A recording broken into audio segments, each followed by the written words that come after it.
ನಮ್ಮ ರಾಷ್ಟ್ರಧ್ವನಿ ನ್ಯೂಸ್ಗೆ ಸ್ವಾಗತ.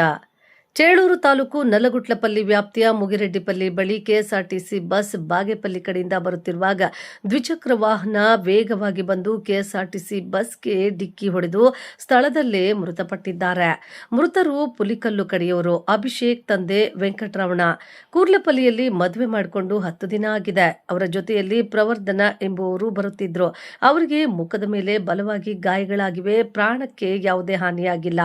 ಹೆಲ್ಮೆಟ್ ಇಲ್ಲದ ಕಾರಣ ಅಭಿಷೇಕ್ ರವರು ಸ್ಥಳದಲ್ಲೇ ಮೃತಪಟ್ಟಿದ್ದಾರೆ. ನಲ್ಲಗುಟ್ಲಪಲ್ಲಿ ಮುಗಿರೆಡ್ಡಿಪಲ್ಲಿ ಮಧ್ಯದಲ್ಲಿ ಕೆರೆಕಟ್ಟೆ ಮೇಲೆ ಅಪಘಾತ ಸಂಭವಿಸಿದೆ. ಚೇಳೂರು ಪೊಲೀಸ್ ಅಧಿಕಾರಿಗಳು ಬಂದು ಸ್ಥಳ ಪರಿಶೀಲನೆ ಮಾಡಿ ಬಾಗೇಪಲ್ಲಿ ಆಸ್ಪತ್ರೆಗೆ ಆಂಬ್ಯುಲೆನ್ಸ್ ಮೂಲಕ ಕಳಿಸಲಾಗಿದೆ. KA40F1078 ನಂಬರಿನ ಕೆಎಸ್ಆರ್ಟಿಸಿ ಬಸ್ಸಿನಲ್ಲಿ ವೆಂಕಟರಮಣ ಚಾಲಕರು ಬಾಗೇಪಲ್ಲಿ, ಕಂಡಕ್ಟರ್ ವೆಂಕಟ ಶಿವಾರೆಡ್ಡಿ ಎಂ ನಲ್ಲಗುಟ್ಲಪಲ್ಲಿ ಗ್ರಾಮದವರು ಸಹಜವಾಗಿ ಬರುತ್ತಿದ್ರು. ರಭಸವಾಗಿ ಫಲ್ಸ್ ಗಾಡಿ KA40EJ1128 ಡಿಕ್ಕಿ ಹೊಡೆದು ಸಾವನ್ನಪ್ಪಿದ್ದಾರೆ. ರಸ್ತೆ ಚಿಕ್ಕದಾಗಿರುವುದಾಗಿ ಈ ಅಪಘಾತ ಸಂಭವಿಸಿದೆ ಎಂದು ತಿಳಿಸಿದ್ದಾರೆ. ವರದಿ ನಾಗರಾಜ್, ಚೇಳೂರು. ಕ್ಷಣ ಕ್ಷಣ ಸುದ್ದಿಗಾಗಿ ವೀಕ್ಷಿಸಿ ನಮ್ಮ ರಾಷ್ಟ್ರಧ್ವನಿ ನ್ಯೂಸ್ ಕನ್ನಡ. అభిషేక నీ పేరు ఏం పేరు?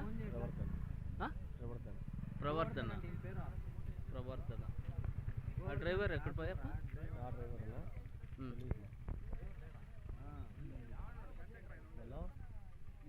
ఎక్కడి నుంచి వస్తూ ఉంటారు మీరు?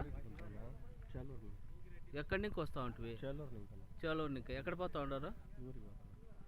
చేలూరు నుంచి వచ్చి ఇట్లా చేలూరు నుంచి ఊరికి పోతా. మీరు ఎక్కడ పోతా ఉండరు? ఊరికి పోతాను. యా ఊరికి? గొట్లపల్లి. అక్కడ ఉండేది కుర్లపల్లి.